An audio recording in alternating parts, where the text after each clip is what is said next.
Hello, everyone. So we're just about to get started. Hi, I'm Minoti Vaishnav. I'm the executive director of Prophecy Girl Films. And I'm really excited to be doing this amazing event tonight with author Vanta Black. For those of you who have read Oublié, you know how awesome she is. And for those of you who haven't, you're about to find out. So I'm really happy that we have an incredible moderator here tonight. So please welcome Phil Jean Grande, host of Seated at the Writers' Table.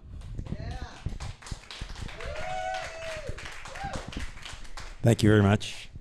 So I love this book, and I am really honored to invite to the stage a wonderful author, Vanta M. Black. Why don't you come on out, Vanta, and let's talk about your book, Oubliette.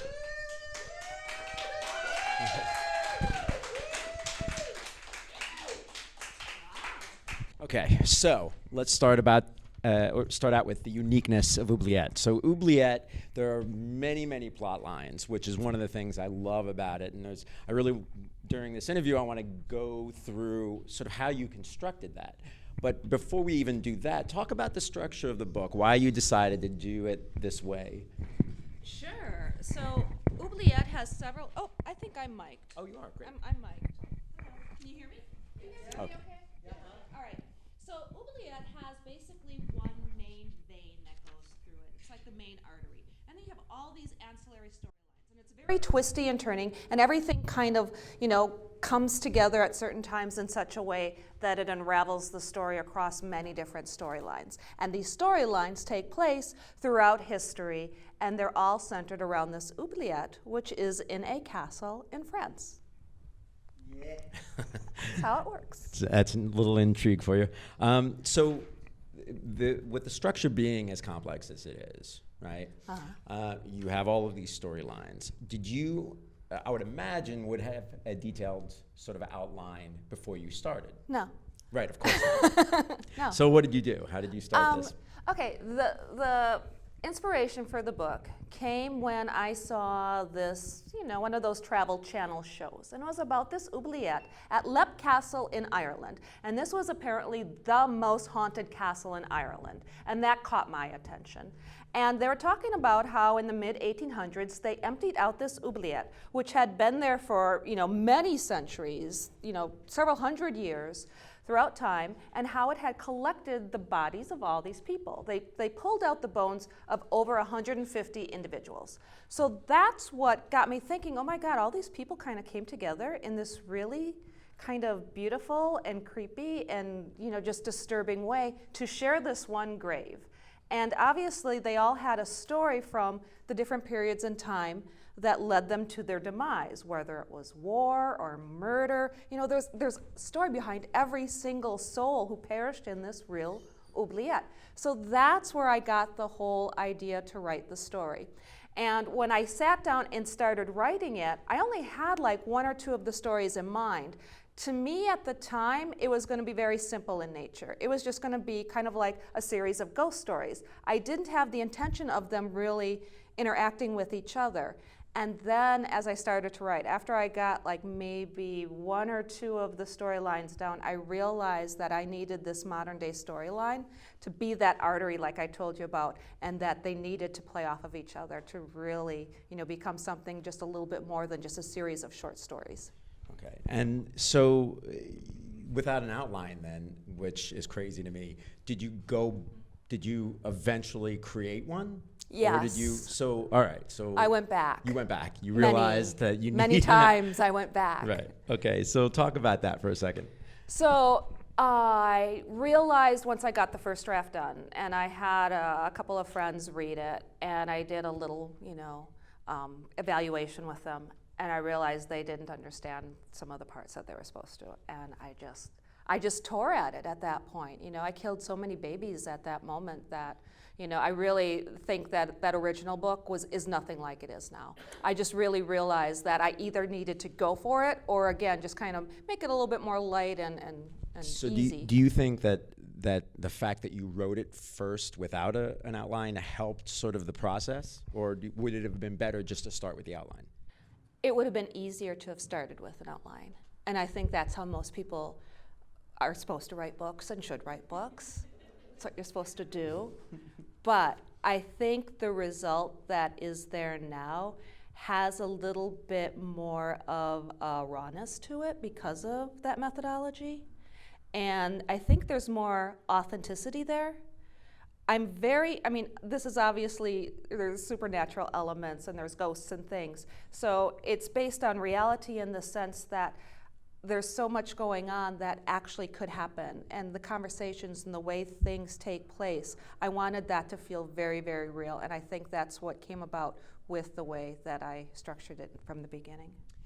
So the flow that happens with all of the stories seems pretty purposeful when you're reading it, right? But did that happen by accident? Did that happen as you were writing? How did you deal with that sort of layout?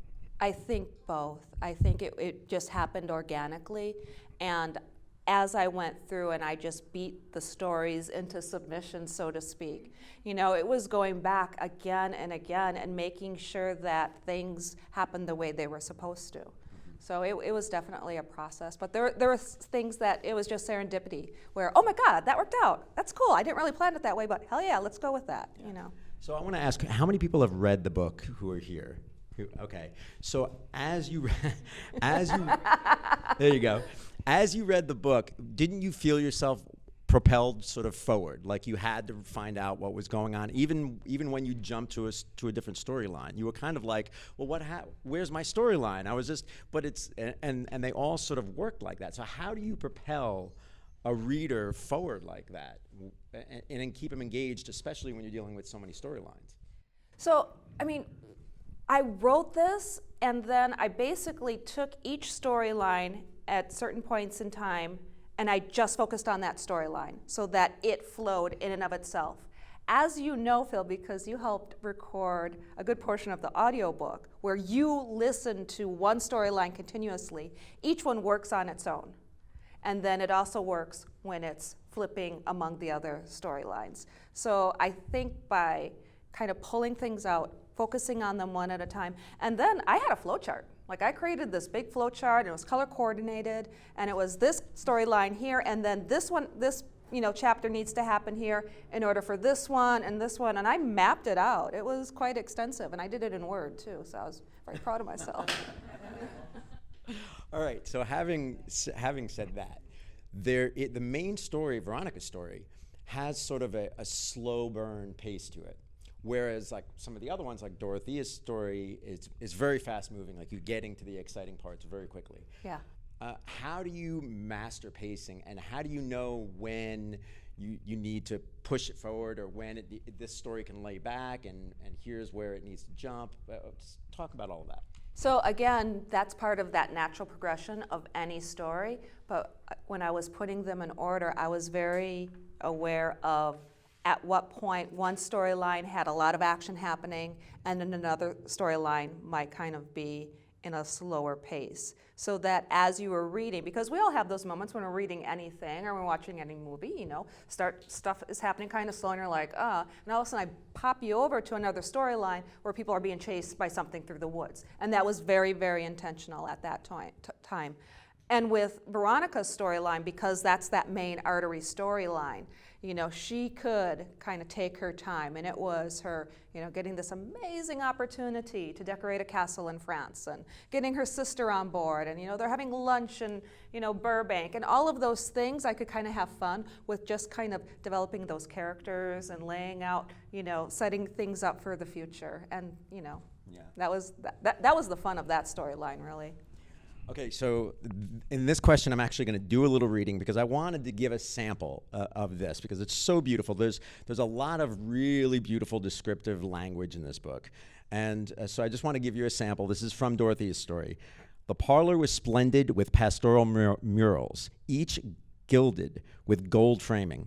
And a massive stone fireplace to the left of the entryway, ablaze ravished chunks of an old apple tree. Dorothea sat on an opulent velvet chaise strewn with imported Chinese silk pillows. She closed her book and asked, "What distress does his visitor bring, Patricia?" That's beautiful. not only is it Thank you. beautiful, but you find yourself really wanting to. There are certain books where you read and you're into it and it's exciting, and then there are books that have that, but also you're kind of painting the picture in your mind. You're really visualizing, and that's a unique skill. So I want to ask, sort of, where does that come from? Is that in the editing? Is that in the initial writing of it? Is that how does that happen? I wish I knew. Well, this is going to be a quick interview if you can't answer. I don't know. Well, for that particular part, I don't remember when and how I actually wrote that. I do remember looking up and finding somewhere that Chinese silk pillows was very much in vogue at that time, in that time period. So then there again, there's me just paying so much attention to detail. If there was a historian that wanted to tear apart my book, that's authentic. I have a thing for fireplaces, just in my personal life, and I think there's something very visceral and comforting about the fireplace. And you just put yourself in that moment. There's Dorothea. What are you doing? She didn't have an iPhone. She didn't have television. She's hanging out in the parlor, and she's got the fireplace there with her. No television. No television. What would we do? Well, you know what she eventually did, because she got very, very bored. Right. And there was a prisoner in the keep that Don't ended give up away too much. entertaining her for a little while. All right. Perfect timing for this next question, because I want to talk about characters and how you develop a good character. So, please. Oh, which one? Anyone in particular? Well, they're all fantastic. No, they're all really, really good. You've got a lot of. So I guess the question would be: do you start with backstory? Do you map out your characters as before you start writing them? A little bit. And which yeah. comes first for you, characters or the storyline? I think the story comes first, even though I think we all have some characters that are just kind of bubbling inside of us, especially if we're writers, and it's just a matter of trying to find a place to put them in. With Dorothea, since we were talking about her, I did feel it was important to give her backstory because it was relevant to the situation she's in. She was the youngest of 4 sisters. Her older sister was supposed to be married away to this very wealthy lord. She decided to put herself out there, and she, captured his attention, and she became the one who married the wealthy lord. And that kind of gives you a little bit of insight into her personality. She's coy, and she's playful, and she's flirty, and she's very pouty and kind of bored, in the way that just about any, 17-year-old would be. Mm-hmm. So, really? So, when you're dealing with backstory, is there ever any backstory that you hold back for yourself, just as knowledge that helps you write the character, but you don't need to necessarily reveal to the reader? Yeah, there is. There's a lot of that. And there's even some of that. There is supposed to be another book coming out. It's not on paper yet. It's still in here, but a lot of that is there, Okay. where I've already developed some things that you just didn't get a chance to see yet. Can you give us an example of something that's not in the book that Little Louis from the children's story. What happens to him after he escapes, there's more going on there, and I want to really develop that. And there's things that happen in Oubliette that will happen in the second book that will make things you'll have those moments, that, oh my God, I didn't see that one coming. So Nice. yeah.